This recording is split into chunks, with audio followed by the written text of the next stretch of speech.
Assalamualaikum warahmatullahi wabarakatuh. Para pemirsa yang dirahmati oleh Allah Ta'ala, sebentar lagi kita akan mengikuti kajian dalam bentuk IHT oleh Ustadz Dasat Latif. Silakan mengikuti. Assalamualaikum warahmatullahi wabarakatuh.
Ustadz kita yang kita muliakan itu dikasih label pembodohan, dikasih label kafir sesat.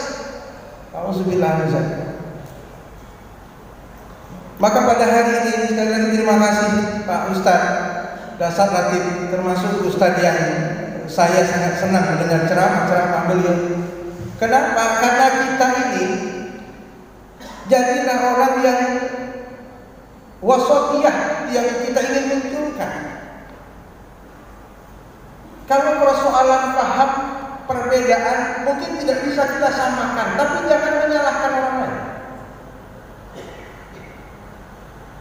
Ayat Al-Quran kita, kitab suci kita satu. Persoalan-persoalan yang sifatnya zalmiyah itu pasti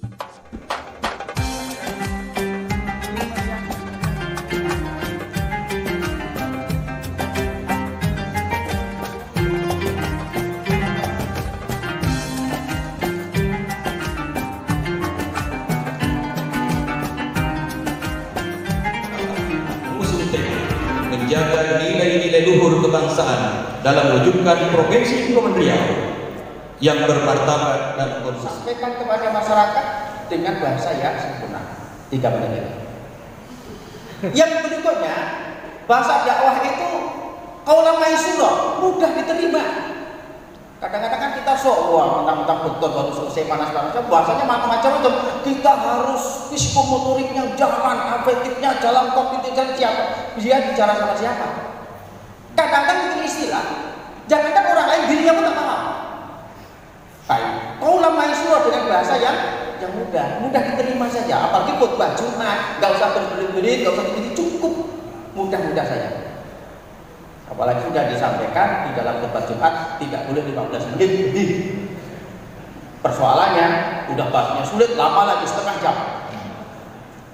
Bantai setengah 1 sampai jam 1 lagi. Orang diem semua ngertinya, setuju. Padahal ada domba minta ampun tuh. Nah, jadi kaulan maisur. Berikutnya kaulan lainnya, bahasa yang lemah lembut. Kata Wahai Musa dan Harun, katakan kepada Fir'aun itu dengan bahasa yang lembut, yang enak dengar.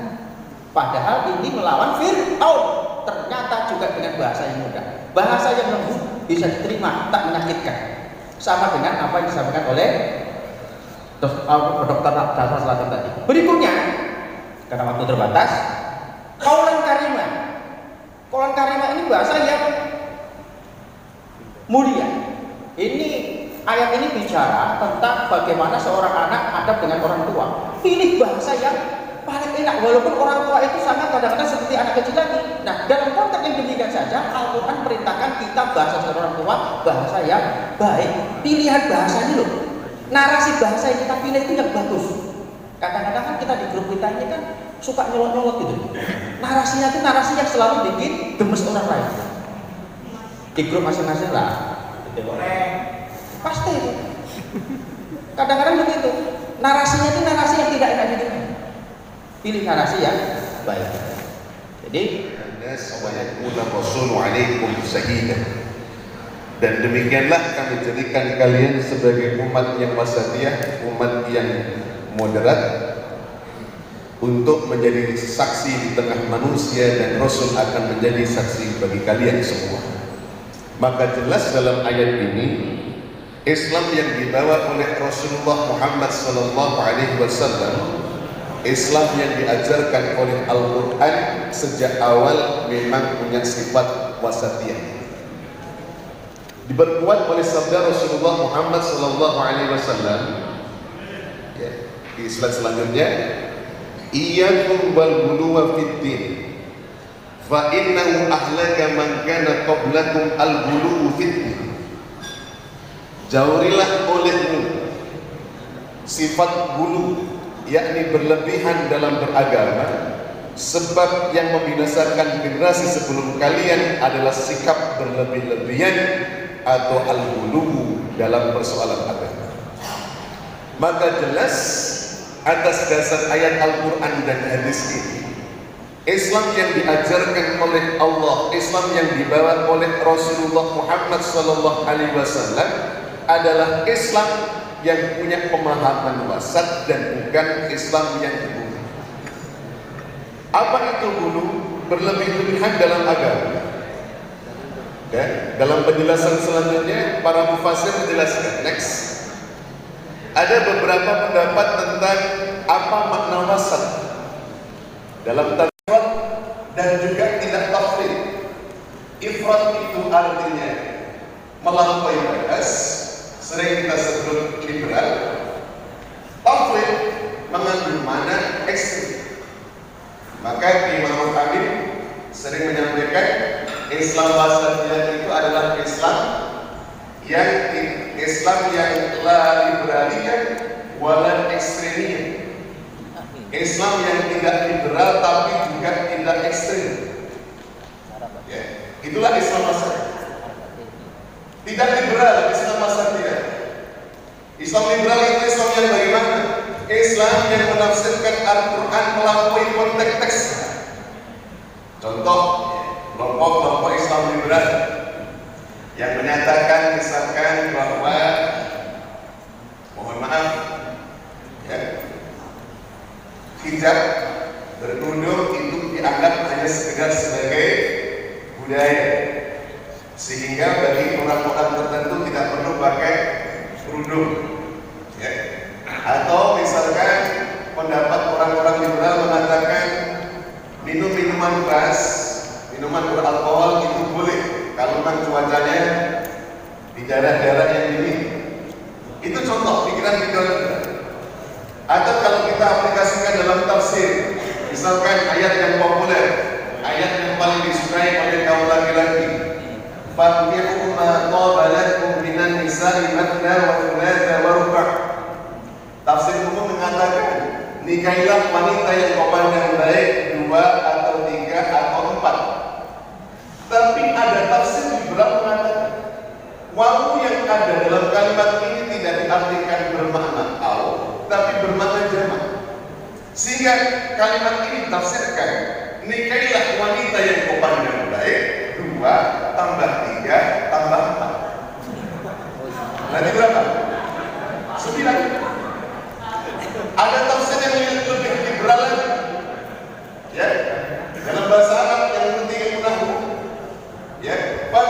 ma qablakum minan nisa matna ay isnani, dua, empat. Thulasa ay salasa, 6. Ruba' arba'ah, 8. Berarti total 19. Ini contoh-contoh penafsiran yang sudah melampaui teks yang kita sebut liberal. Islam moderat bukan Islam yang model seperti ini, yang hanya menggunakan akal keluar dari teks, tapi juga bukan Islam yang ekstrim, yang kemudian mengatasnamakan Islam menghalalkan segala cara, menolak budaya dan seterusnya. Tapi sekali lagi, Islam wasatiyah, Islam yang tidak ifrat dan juga tidak tafrid, termasuk dalam konteks kehidupan berbangsa dan bernegara. Karena hari ini saya masih menemukan orang membela agama tapi merusak negara, membela negara merusak agama. Dalam konteks wasatiyah tidak terjadi seperti itu. Kenapa? Karena kalau kita lihat Rasulullah Muhammad SAW sekalipun, beliau juga mencintai negeri. Lihat dalam sejarah, ketika Rasulullah hijrah meninggalkan Mekah ke Madinah, sampai di Madinah, Rasulullah sesungguhnya sedih hatinya. Kenapa? Karena harus meninggalkan tanah kelahirannya Mekah, tanah yang sangat dicintainya. Maka sampai di Madinah, doa yang dibaca oleh Rasulullah adalah Allahumma habbib ilaina al-Madinah kahubbina ilal Makkah aw ashadda. Ya Allah, anugerahkan kepada kami kecintaan kepada kota Madinah sebagaimana cinta kami kepada kota suci Makkah. Banyak ulama menyatakan dengan demikian hadis ini menunjukkan kehadapan kita bahwa mencintai tanah air, mencintai bangsa itu merupakan fitrah manusia, sebagaimana orang mencintai ayah ibunya, mencintai suami istrinya, mencintai anak-anaknya. Itu fitrah manusia yang tidak bisa dihilangkan oleh akal sehat. Begitu juga dalam kitab Sahih Bukhari adalah konstitusi Republik Indonesia. Nah, inilah yang dirasakan di dalam ini adalah 4 konsensus.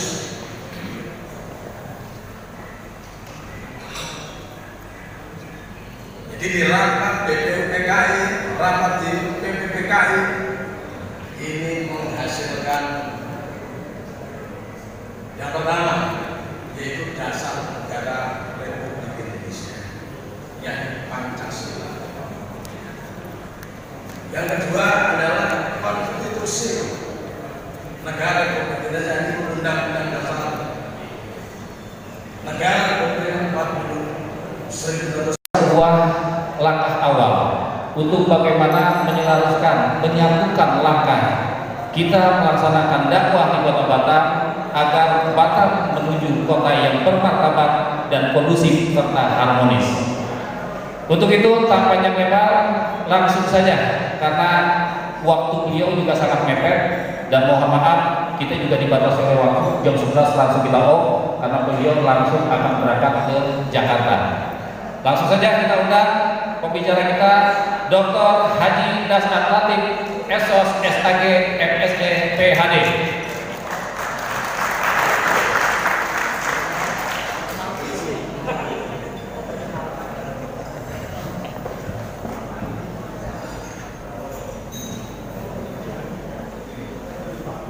Bapak dan Ibu sekalian, beliau hari ini tidak melakukan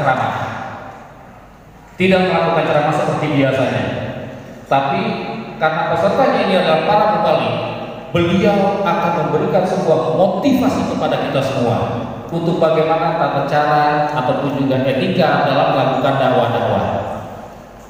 Itu yang paling penting. Dan juga nanti pembicara setelah ini, setelah Ustaz Dasnat berangkat juga jangan lupa. Kita berharap karena nanti juga ada pembicara, ada dari Ketua DPRD, ada dari Ketua MUI, dan juga ada dari Ketua PMB yang akan berbicara juga menyampaikan materi-materinya.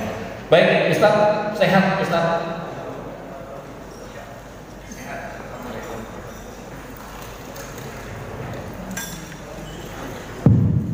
Alhamdulillah sehat.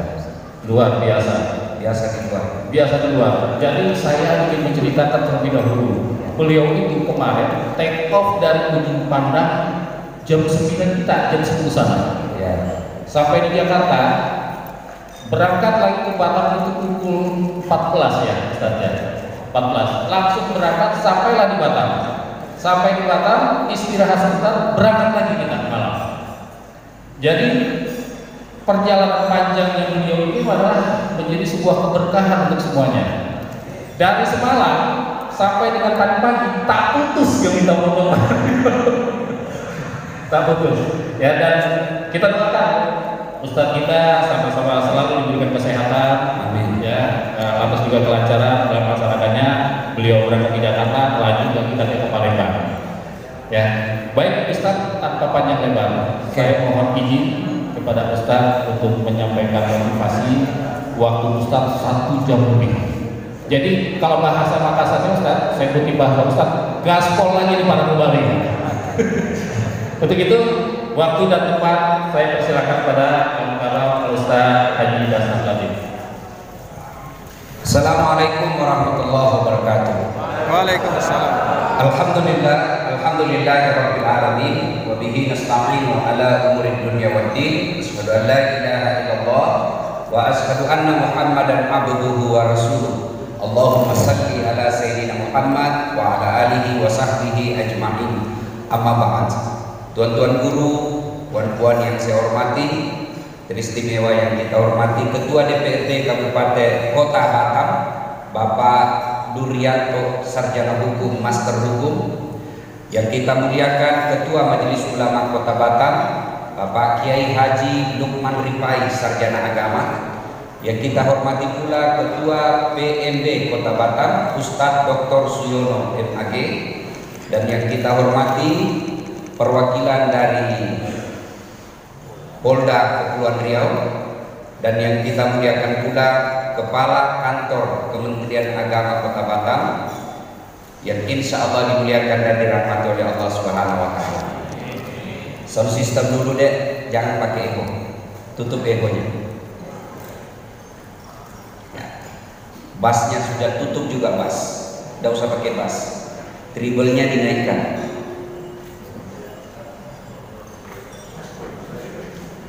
Cek. Oke. Ibu bapak saudara-saudara sekalian, izin berbagi ilmu. Saya bukan pintar, tapi saya tahu teorinya. Ya, jadi kita mulai dari Rasulullah. Kalau bisa tidak usah dulu merekam, ya, karena nanti ada kepleset. Kalau mau nonton materi ini, nanti ada di YouTube saya. Tapi sudah diedit, mana yang penting didengar orang banyak, mana yang tidak penting. Kalau bapak rekam sendiri, takutnya ada sesuatu yang kepleset, viral. Ya, ini terus terang, ibarat penjual, saya bongkar saya punya jualan, supaya bapak bisa ikut laris menjual. Dan itu tidak semua orang mampu. Tidak semua orang membuka rahasianya. Maka ini karena kecintaan kepada bapak, tuan-tuan guru semua, saya sampaikan pada kesempatan. Sebelum Rasulullah hadir di muka bumi, itu orang Arab 4 Tuhannya, dan bapak semua tahu. Latamanat usahubal. Sebelum Rasulullah hadir, orang Arab paling malas mandi. Kenapa? Di sana susah air.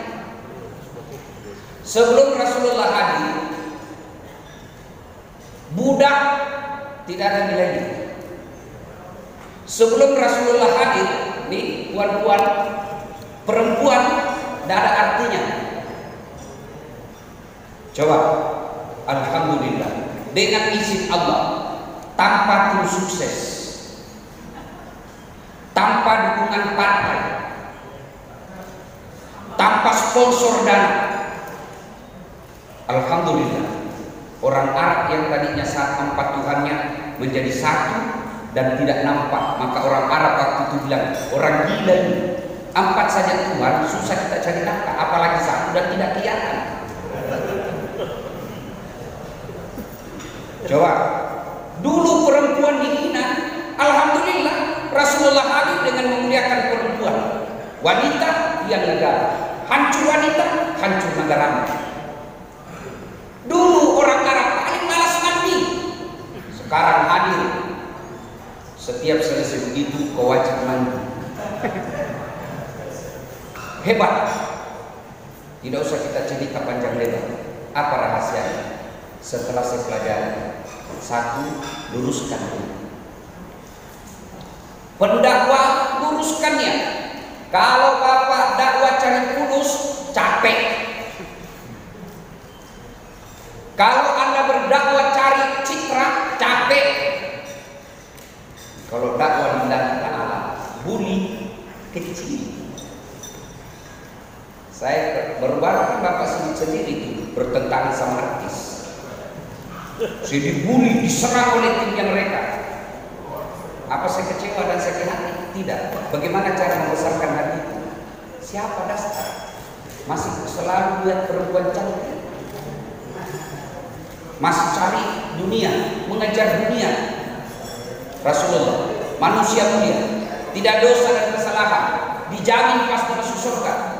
Bukan dibully Pak, diperangi, diusir dari kampung halamannya. Apa beliau pernah galau? Apa pernah beliau katakan nyesal saya jadi nabi? Tidak pernah. Kenapa? Karena niatnya lillahi ta'ala. Implementasinya, kalau bapak dakwah jangan cari fulus, biarkan fulus yang mengejar bapak.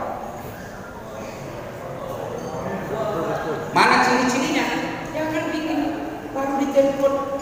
Sekarang ini penyakit buat saya. Baru ditelepon orang, Ustaz, berapa mahal? Ustaz, berapa anunya? Harga? Saya bilang, saya bukan pedagang.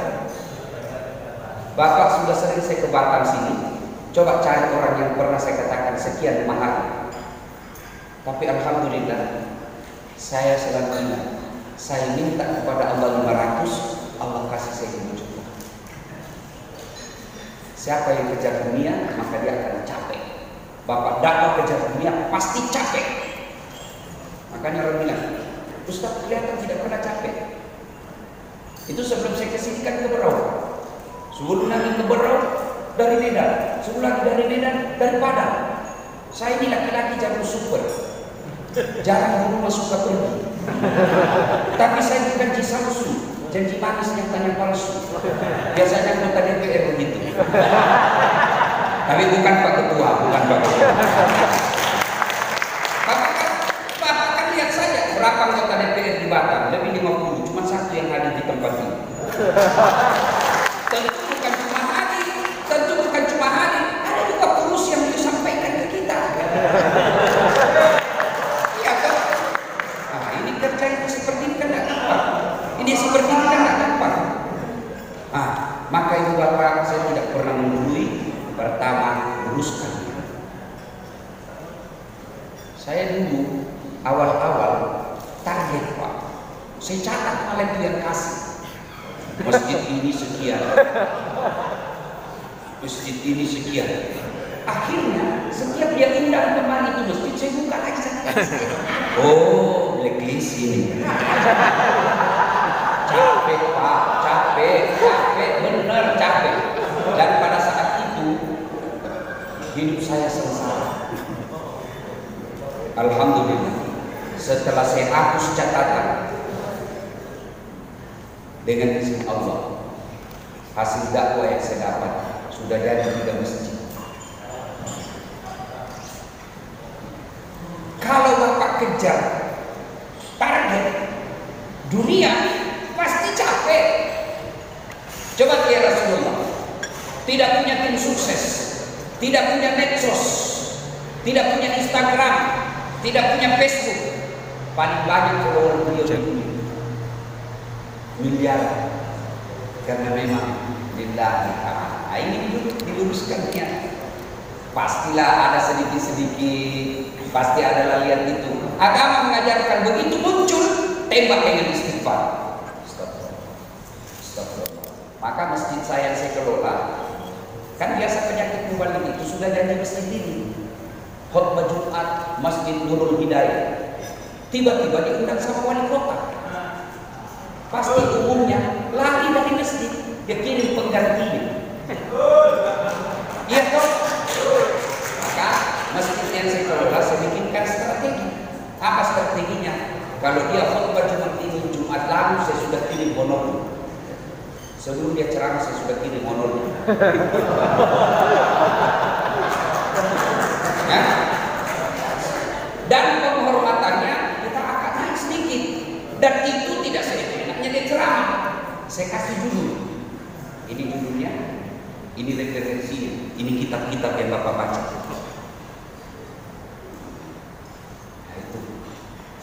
Jadi kita kembali kepada Rasulullah, luruskan ini. Yang kedua, saya lebih senang Bapak nanti lebih banyak bertanya, berdiskusi.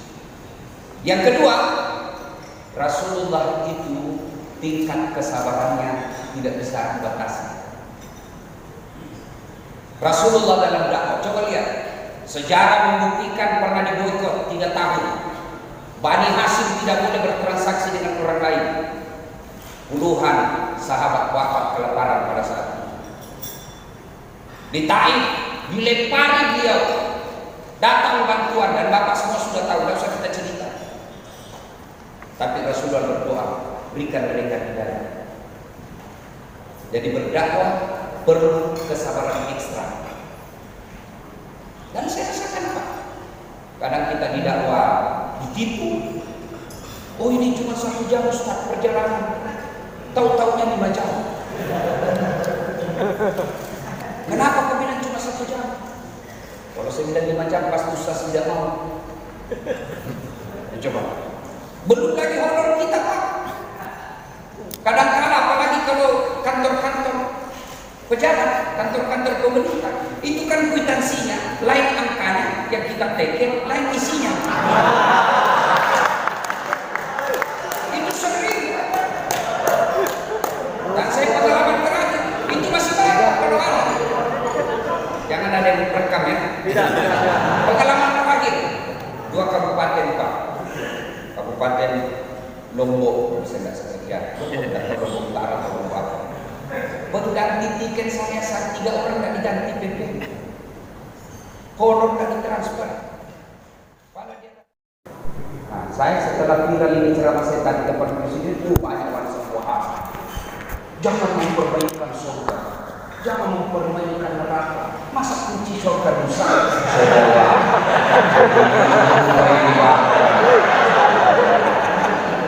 Ini karena yang dia lihat lisan Pak, bukan tujuan akhir yang kita ceramah kita. Banyak yang mengatakan begitu. Tapi kalau ada yang begitu, balasannya terima kasih. Doakan saya selamat dalam dakwah. Jangan direspon. Buat kita debat, capek Pak kalau melayani mereka. Kan ada yang begitu. Coba, itu yang penting. Yang keempat, hargai perbedaan pendapat. Saya kasih contoh paling sederhana. Nabi ke kita itu kan berapa tahun sudah jaraknya? 1400 tahun Pak. Bapak kan masih ingat kalau Bapak pernah kuliah. Saya waktu kuliah itu kan ada namanya berbisik orang Pak. Bisik dari sini, barisan 50 orang, mulai dari pertama sampai terakhir, beda sedikit yang diterima itu Pak. Padahal baru 50 orang dan waktu yang tidak sampai 30 menit itu sudah beda dari pesan pertama di sini sampai ke sana sudah beda. Iya toh? Apalagi 1400 tahun yang lalu dengan dinasti pemerintahan yang berbeda-beda. Pasti ada penyimpangan-penyimpangan. Contoh, saya mengucapkan saya tidak makan. Ada yang bisa artikan apa artinya ketika saya katakan saya tidak makan? 1, al-bugisi, puasa. Nah, yang kedua, diet. Yang ketiga, udah kenyang. Yang keempat, sakit. Yang kelima, alergi. 6, tidak suka. Itu baru 1 kata Pak. Sudah 6 orang memaknai yang berbeda-beda pada 1 kata. Tidak ada fotonya, tidak ada videonya, tidak ada tutorialnya. Pasti berbeda kita memaknai. Ketika hadis mengatakan, saya melihat Rasulullah Sallallahu Alaihi Wasallam mengangkat kedua belah tangannya ketika takbir sejajar dengan bahu. Apa yang Bapak maknai dengan sejajar dengan bahu? Beda-beda itu tuh. Ada yang mengatakan begini. Karena dia lihatnya apa? Menurut ahli tafsirnya sejajar dia lihat dari depan. Oi. Ada juga yang begini. Kenapa? Karena dia memaknai sejajarnya dari sini. Semua betul. Silakan. Jadi hargai pendapatnya orang. Orang takbir posisi tangan kan beda-beda saja Pak. Karena mereka melihat dan mendengar Nabi. Contoh paling sederhana lagi.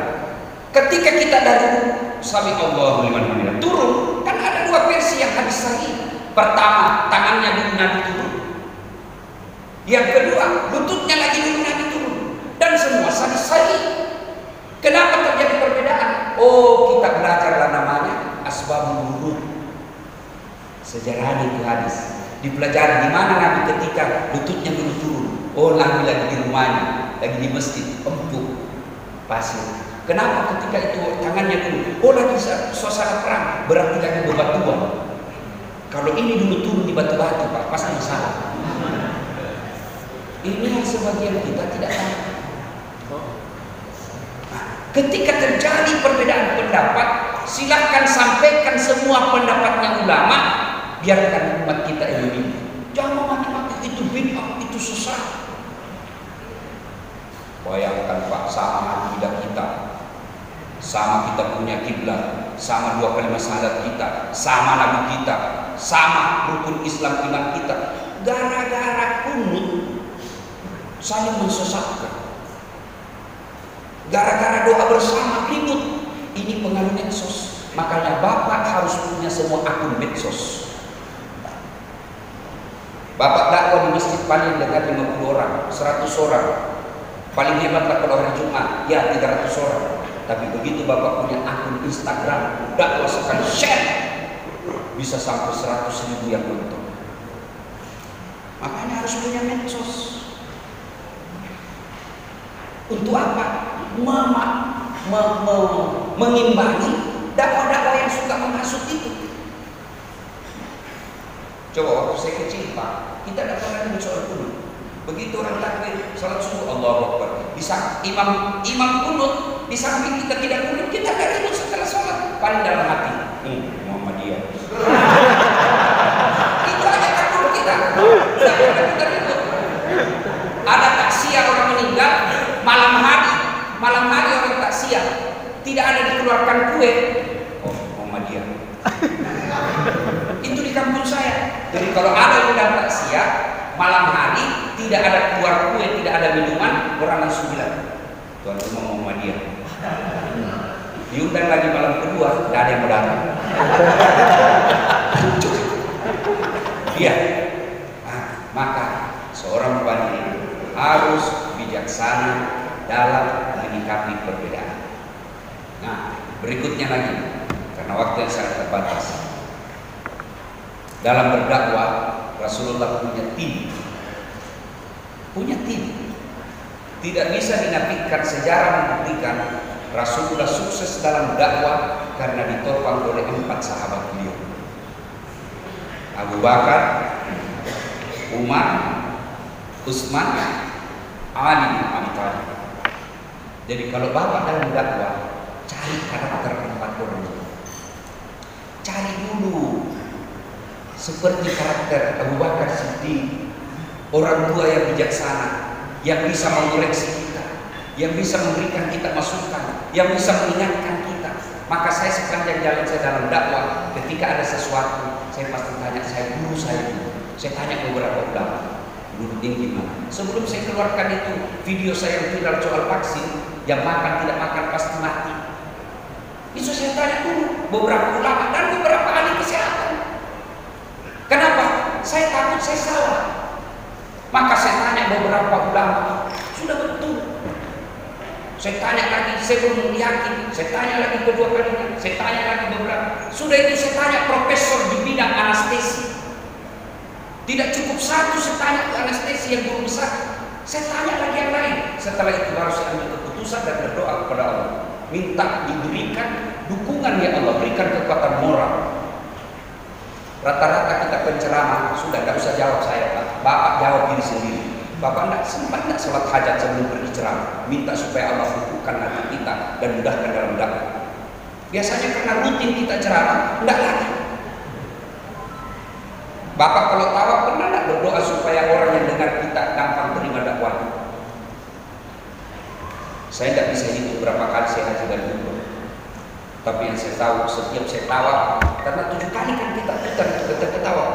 Dan ketika saya tawa, pasti dalam putaran pertama saya berdoa, ya Allah sumber segala ilmu, mudahkan saya dalam berpikir, mudahkan saya dalam pemahaman, berikan saya kemampuan untuk menyampaikan yang baik dan benar, dan berikan jamaah saya punya daya tarik terhadap dakwah saya seperti daya tariknya Baitullah. Ada tidak orang tidak senang Baitullah? Dan saya yakin doa itulah yang Allah kabulkan, bukan karena saya hebat. Allah kabulkan doa saya. Tahu? Maka sebelum Bapak berceramah, doa dulu, minta salat hajat, minta supaya Allah mudahkan. Tim tadi harus dipertanyakan.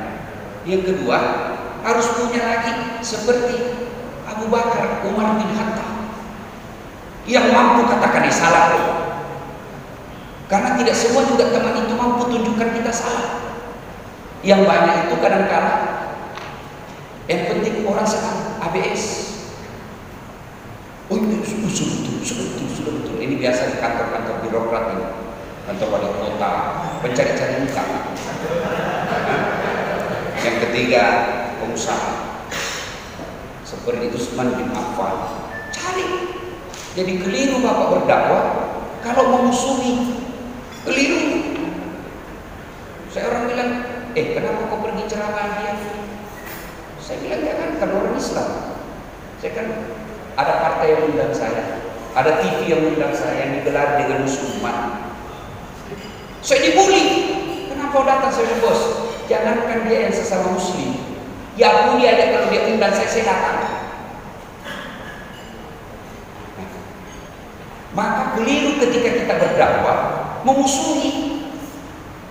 Temani orang kaya, Pak, buat dia ketawa, buat dia senang. Maka ketika ada hambatan ekonomi dalam dakwah, biar dia yang urus. Saya punya kenalan, alhamdulillah.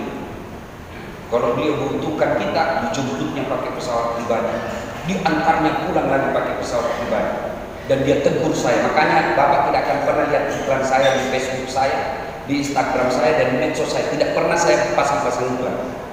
Dia tegur saya, dia bilang, jangan kau buat iklan Ustaz. Ulama harus dijaga marwahnya. Kalau ada kebutuhan dalam hidupmu, hubungi saya. Saya bilang, siap.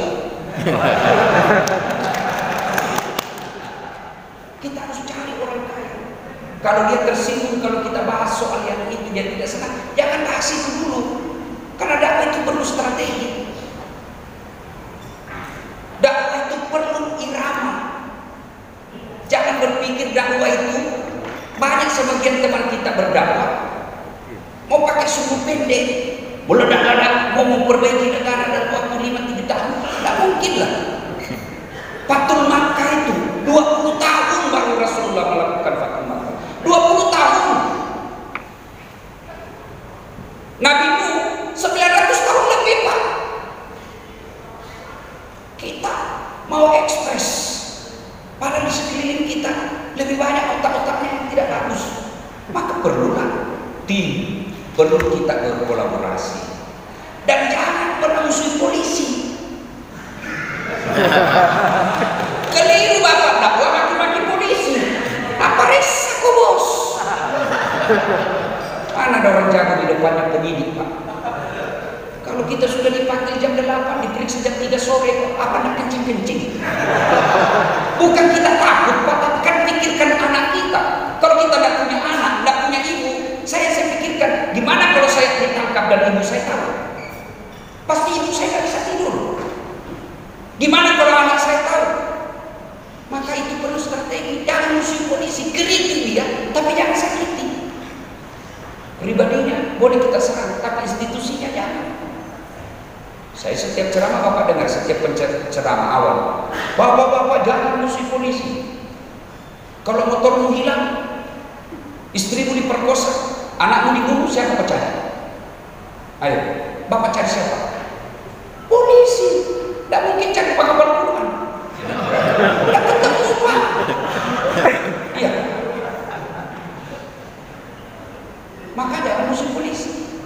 Supaya saya singgung juga polisi, saya bilang lagi, polisi juga jangan musuh ulama. Karena kalau kau mati, siapa bungkus kau?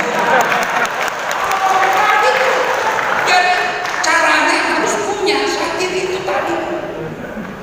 Makanya jangan musuh polisi. Bapak-bapak, pun kalau ada polisi yang minta uang di jalan, ayo polisi boleh minta. Jangan bilang polisi Republik Indonesia, polisi Republik Indonesia baik. Mana buktinya? Ada hadir acara kita. Maka kita bersinergi, bersahabat. Oke lah, kalau kita mau betul-betul full amar ma'ruf nahi munkar, masuk 10 pesan. Tapi kalau 10 pesan kita masukkan, banyak orang tersinggung dan gagal, bala kita bisa ditangkap. Kita berirama, ayo. Oke, tidak usah 10 masuk, cukup 2 saja masuk. Kita tunda yang 8. Bapak kan tahu semua bagaimana Allah mengharamkan hamar. Coba ketika Allah mengharamkan hamar, waktu itu orang Arab kan hobi minum, bukan cuma minum Pak, dia mandi itu hamar. Coba kalau ayat langsung turun, hamar haram, nanti yang orang Arab agama apa ini, hobi dilarang. Tapi Al-Quran turun 3 tahap. Hamar itu ada baiknya, ada jeleknya. Ketahuilah lebih banyak mudaratnya daripada kebaikannya. Peringatan bagi orang-orang berpikir.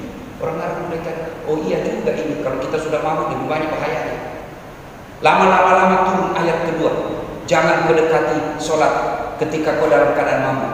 5 kali sholat semalam, 5 kali tidak mabuk, makin jauh, makin jauh, baru turun ponis terakhir. Innamal khamru, sesungguhnya hamar rijsun, bapak moyangnya dosa, min amali syaitan, perbuatan setan. Jauhi agar kamu termasuk orang-orang beruntung. Bertahap. Itu Quran. Konteks hadis. Ya Rasulullah, nak abalah orang Buddhis. Nak abalah, maka kok. Dia bilang, kena saya musibah ya Rasul. Kenapa kok? Ini ya Rasul. Siang hari Ramadan, begini. Kata Nabi, besar dosamu bos. Besar dosamu ini. Apa? Kau puasa 60 hari berturut-turut. Berapa ya Rasul? 60. Ya Rasulullah, 1 bulan aja saya kecoblosan. Mana bisa saya 60? Kata Nabi, kalau begitu kau kasih makan fakir miskin. Ya Rasulullah, saya orang miskin. Kalau kita pas sudah melanggar, miskin melanggar kau lagi. Apakah Nabi marah? Tidak. Nabi bilang, baiklah kalau begitu, kasih kurma sama roti. Kau bawa ini ke kampungmu, cari orang miskin di kampungmu, kasih ini. Kata dia orang, saya paling miskin di kampungmu. Coba, kalau kata pendakwa yang cuma tekstual, puasa kau 60 hari. Coba bijaksananya Rasulullah. Datanglah orang diutus. Saya lupa dari desa mana. Kepala desa rupanya dia. Kalau sekarang kepala desa. Dia tawaf di Mekah, di Madinah, di Mekah. Heboh Mekah Pak. Dia tawaf cuma baca Ya Rahim, Ya Rahim, Ya Rahim, Ya Rahim. Heboh. Kenapa ini tawaf lain bacanya? Ya Rasulullah ada tawaf lain. Nabi pergi lihat. Ternyata Nabi terikut. Ikut juga Nabi di belakangnya. Ya Rahim, Ya Rahim. Marahin orang. Kalau bahasa kita di Sulawesi, siapa kau? Kacio-cio, iku-iku, ganggu saya. Ini orang tidak tahu ini Muhammad. Dia dorong Muhammad, jatuh. Marah malaikat Jibril. Tawarkan, saya hancurkan. Nah, tidak, jangan. Dia bilang, siapa kamu? Ini yang dorong. Saya Muhammad. Muhammad siapa? Muhammad bin Abdullah. Langsung lagi ya Rasulullah, maafkan saya, saya tidak tahu. Saya ini kasihan dari desa, saya paling bodoh. Saya diutus oleh teman-teman di kampung untuk datang belajar di sini. Ternyata dialah yang paling pintar, hanya bola liar lagi. Apa Nabi marah? Tidak. Nabi baru mengatakan, ya Rasulullah, ampuni saya, kau sudah memaafkan. Apa saya masuk neraka? Tidak. kau nanti masuk surga bersama saya. Lalu Abu Bakar ada di sampingnya waktu itu. Ini orang sudah mendorong Nabi masuk surga, hanya orang lain masuk surga. Lalu Abu Bakar bertanya, bagaimana saya Rasul? Oh, kau pasti masuk surga. Abu Bakar gembira sekali. Sambil bergembira Abu Bakar berputar-putar, surga.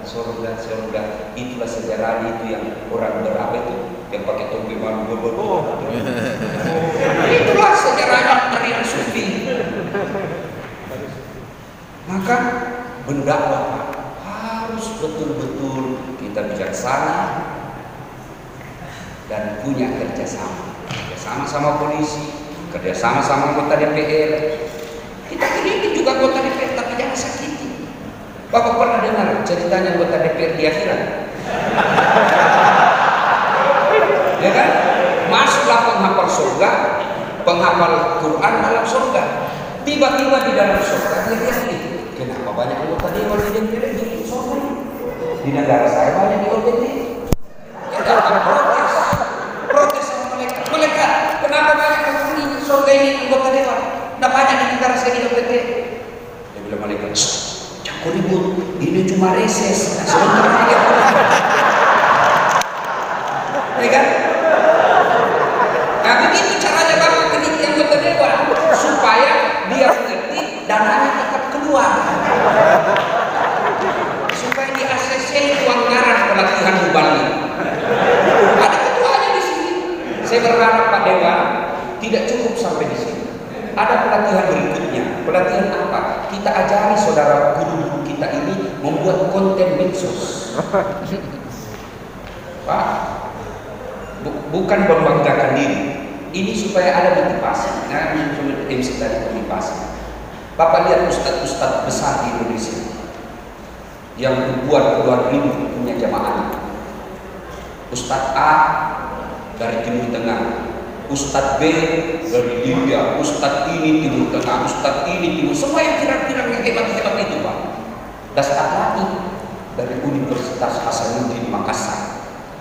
Tidak pernah mondok, satu-satunya pesantren pernah kuikuti pesantren Villa. Tapi alhamdulillah dengan izin Allah bulan lalu dihitung jari ulama besar yang bisa ceramah di aula Al-Azhar Kairo, dan itu saya. Itu kan tidak ukuran, tidak bisa diterima orang. Maka saudara para mubalik, ini supaya waktu ringkas, kita di Indonesia carikan negara beragama sebebas Indonesia. Carikan saya.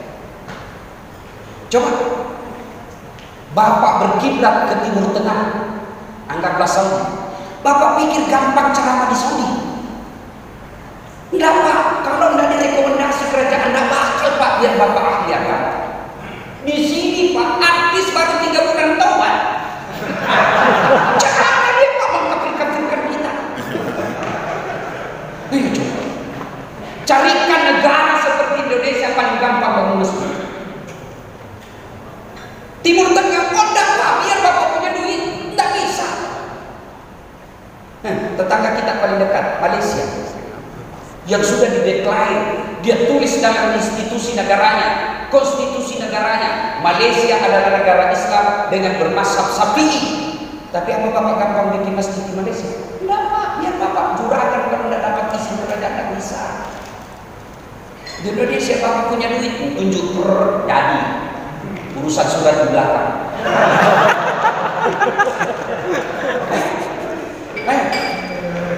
Carikan saya negara di Indonesia yang gampang bikin pesantren, sekolah agama.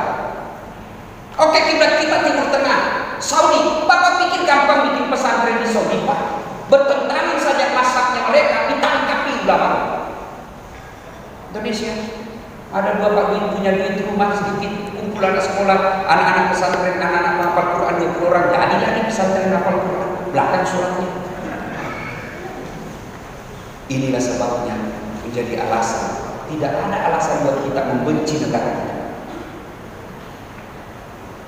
Kalau Bapak tidak senang, Bapak merasa diri penceramah hebat, buktikan kehebatanmu, masuk ke pilkada. Bapak merasa banyak pendukung ikut pilcaleg, perbaiki negaramu melalui konstitusi, bukan dengan teriak-teriak menghina negaramu.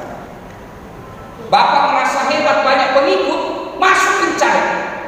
Negara kita negara konstitusi, bukan negara lumba. Kalau Bapak merasa hebat ikut pilkada, masuk jadi calon anggota DPR, masuk jadi anggota calon bupati independen. Kalau tidak ada partai itu independen. Buktikan berapa suara yang mendukung Bapak. Lalu apa? Perbaiki negara melalui konstitusi. Saya bilang sama mahasiswa saya, nggak usah kode-kode. Kok kasih macet jalan, orang mau pergi rumah sakit akhirnya wafat di jalan karena tertutup. Kalau kau mau perbaiki negaramu, kau pulang kampung ke kabupaten, cari kau 1.500 suara kau bisa jadi anggota DPR, dapat kau 3.000 kau bisa jadi ketua DPR, perbaiki negaramu melalui konstitusi. Itu begitu caranya. Jangan kita maki-maki, saling menghina. Ya Bapak saudara-saudara sekalian, mohon maaf kalau kita berbeda pendapat. Yang keenam, saya kasih satu contoh. Pak, kalau saya dorong ini, goyang ini ketinggalan. Bagus tidak dilihat mata? Enggak Pak, tidak artistik. Bapak lagi dorong ini, maju lagi ini, ketinggalan lagi ini. Tidak cantik dilihat Pak, tidak maju sama-sama. Bagaimana supaya enak dan energinya bisa berjalan sama-sama? Dorong di tengah, sama-sama maju kiri kanan. Bapak ekstrim kanan bahaya, Bapak ekstrim kiri bahaya, Bapak di tengah-tengah. Itulah Islam wasiti.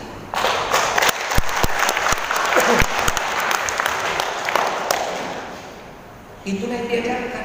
Saya tidak setuju kalau dibilang moderasi agama, tapi moderasi beragama, cara kita beragama yang perlu diperbaiki. Jangan mau menang sendiri.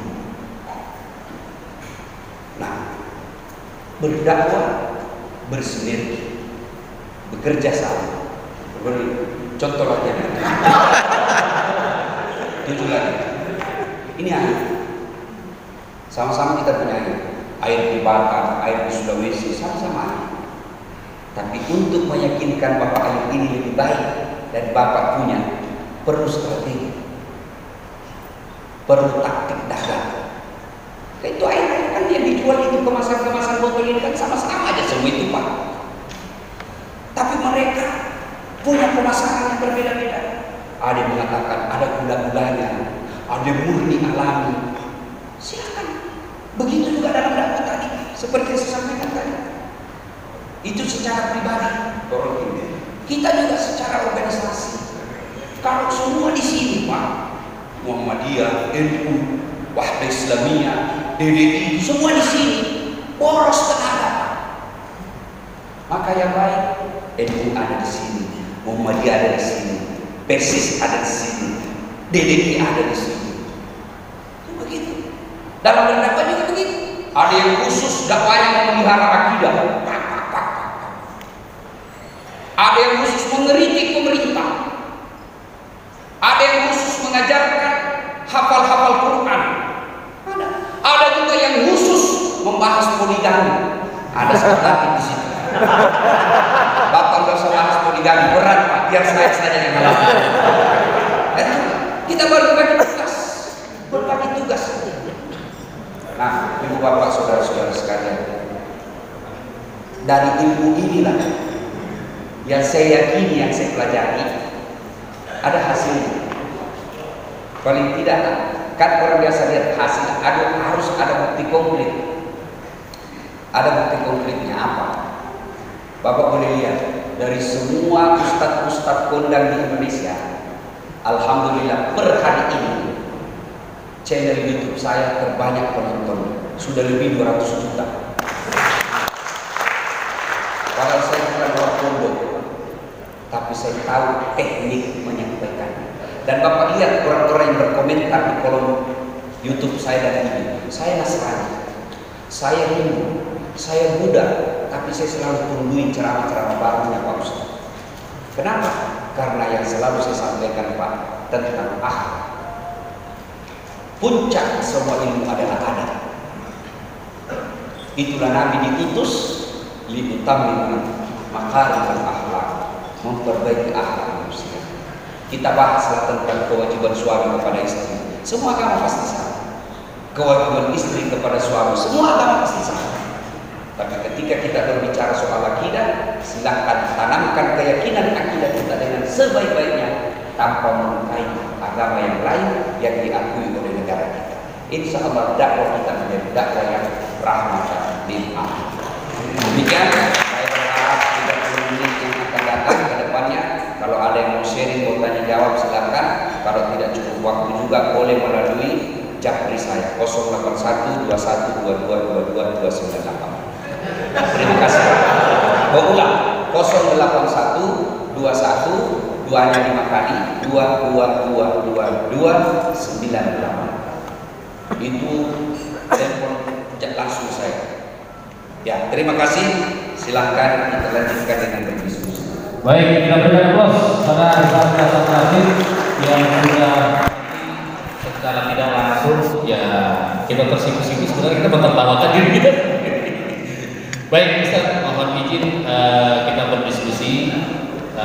Kita akan buka beberapa session ya. Namun saya dapat informasi bahwasanya jam 11 beliau sudah harus bergerak dari pilihan. Mungkin jam 11 kurang 15 kita coba close supaya beliau bisa ada persiapan. Saya berikan kesempatan kepada 3 penanya terlebih dahulu. 1, 2, 3. Silakan. Mungkin dibantu panitia. Ya, langsung ke topik. Biasanya kalau penceramah bertanya kan panjang-panjang. Ya, kalau bisa langsung saja. Langsung saja sebutkan nama dan langsung pada pokoknya pertanyaan. Atau mau kritik boleh juga. Ya. Baik, terima kasih Yai atas waktunya. Assalamualaikum warahmatullahi wabarakatuh. Waalaikumsalam. Perkenalkan, nama saya Yai Bayumi, anggota Mubalik Kecamatan Batam Kota dan juga sebagai pengurus IPIP. Pertanyaan saya singkat saja terkait kita sebagai Mubalik.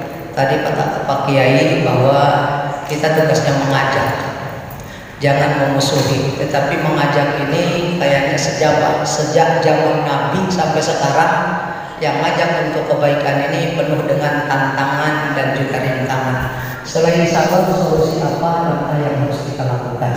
Terima kasih. Assalamualaikum warahmatullahi wabarakatuh. Waalaikumsalam. Silakan Pak. Nah, silakan kalian.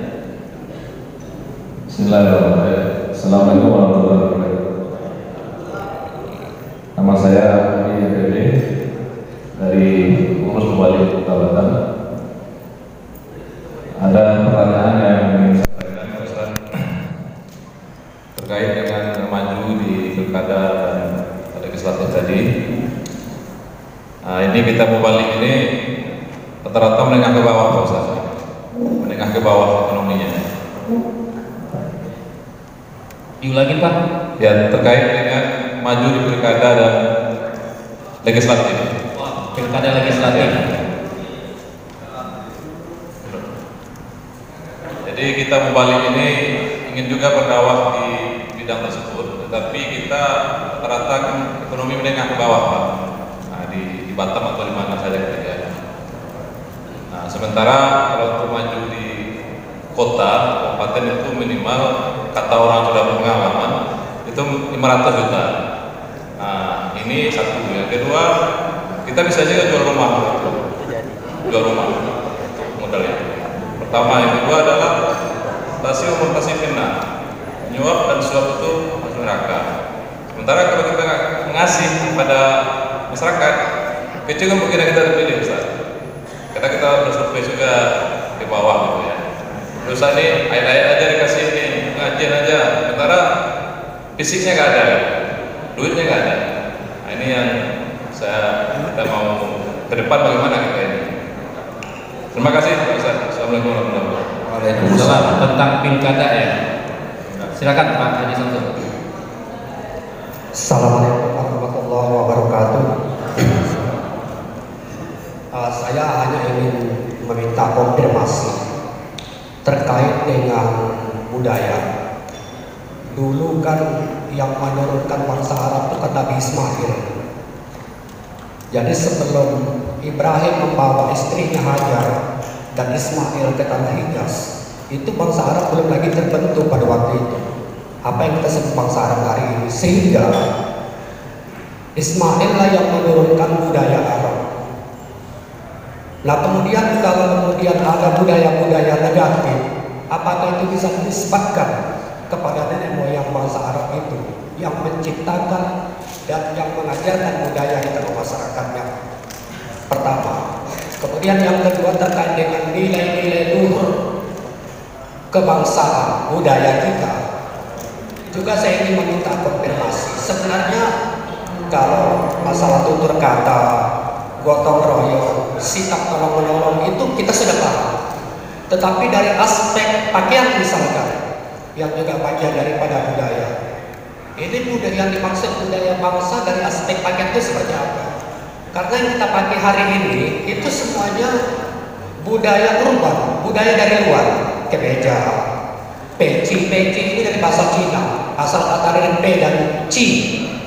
Nah, kemudian celana, ini juga budaya luar.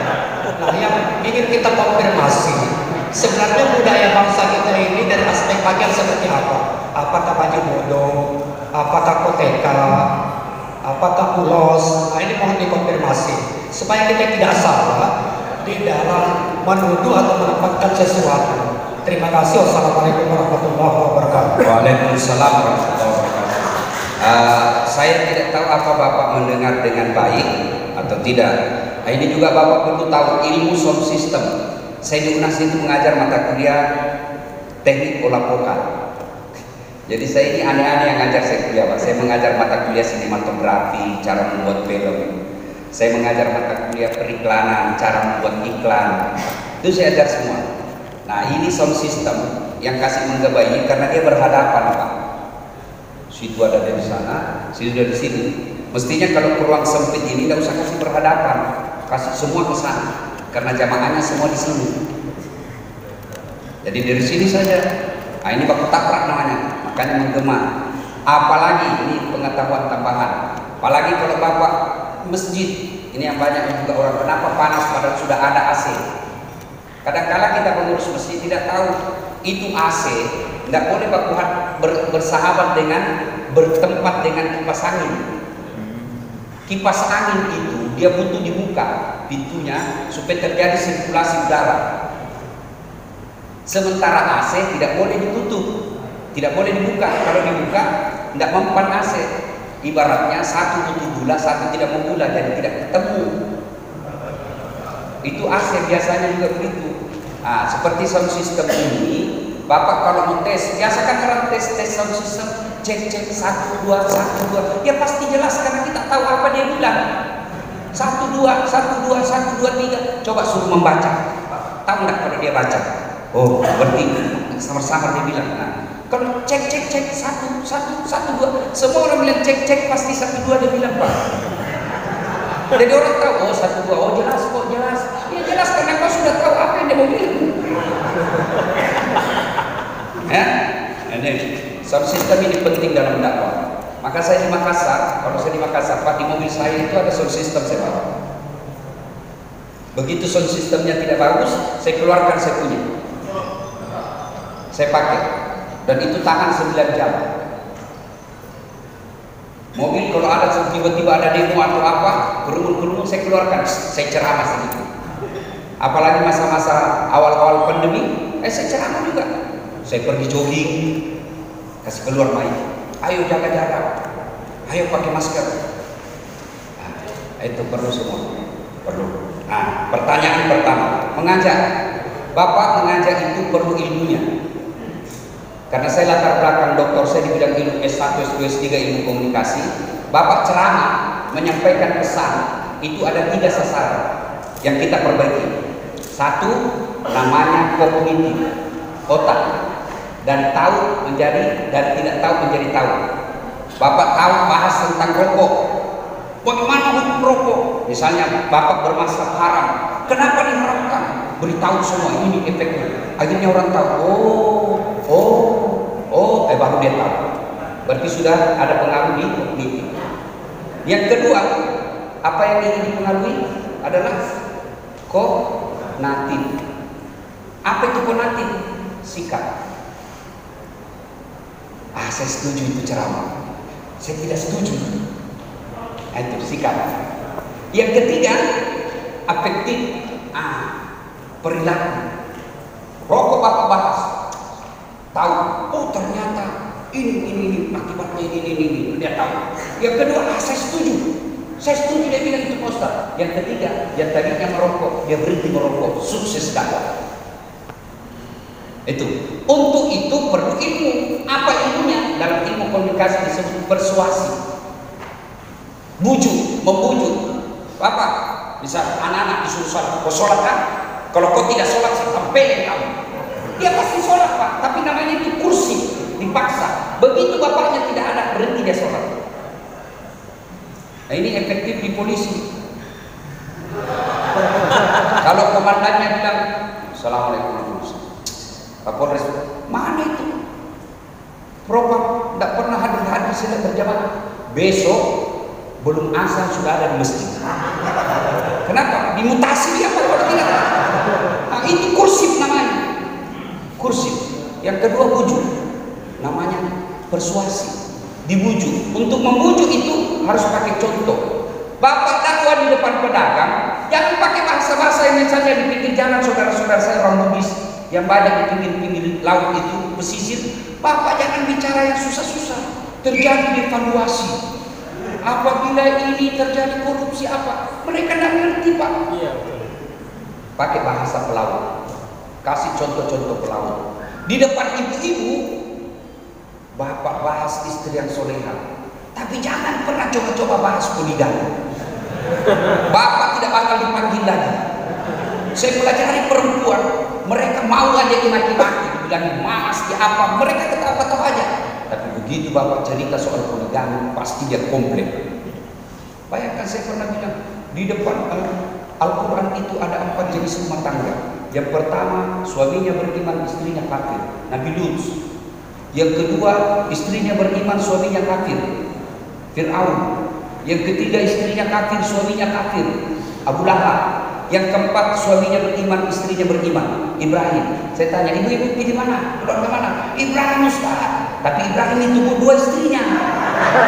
Langsung dia bilang, Fir'aun saja Ustaz. Dijadikannya kita Fir'aun Pak. Itu bagian daripada tekniknya. Kemudian pilkada. Coba kita sebentar. Pilkada. Bagaimana soal pilkada? Bapak, memang pilkada perlu dana. Tapi kenyataan juga ada beberapa kawan saya yang menang pilkada tidak banyak mengeluarkan duit. Contoh paling sederhana secara nasional kita kenal, wali kota Bengkulu yang Jabatambi. Orang semua pergi Pak, dia dari masjid ke masjid aja, huruf. Menang Pak, 2 periode. Memang agak berat para mubalik. Kalau nanti tinggal 1 tahun pencoblosan Bapak baru mulai. Tidak mulai dari sekarang Pak, penggalangan. Bapak pergi ceramah masjid sudah. Kalau honornya 200.000, simpan 20.000 untuk celengan. Mulai Pak. Ada taksi Bapak datang. Mulai. Ada juga mubalik sombong Pak. Terima telepon aja susah.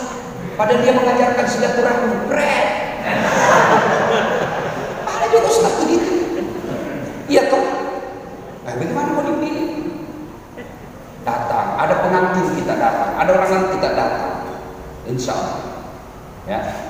Saya tidak terlalu yakin. Saya punya pengalaman Pak. 2014 saya ikut Pilwan Makassar, 10 pasangan calon. Kalah tidak, cuma yang menang lebih banyak suaranya. Saya cuman seingat 1 bulan 19 hari sosialisasi, juara 2. Hampir Pak, hampir.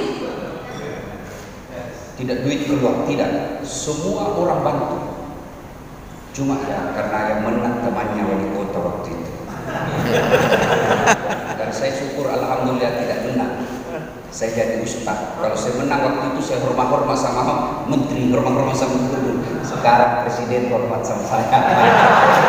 Jadi jangan sangka buruk juga. juga kalau sudah berdoa berikhtiar jangan sekeburu. Ya. Budaya.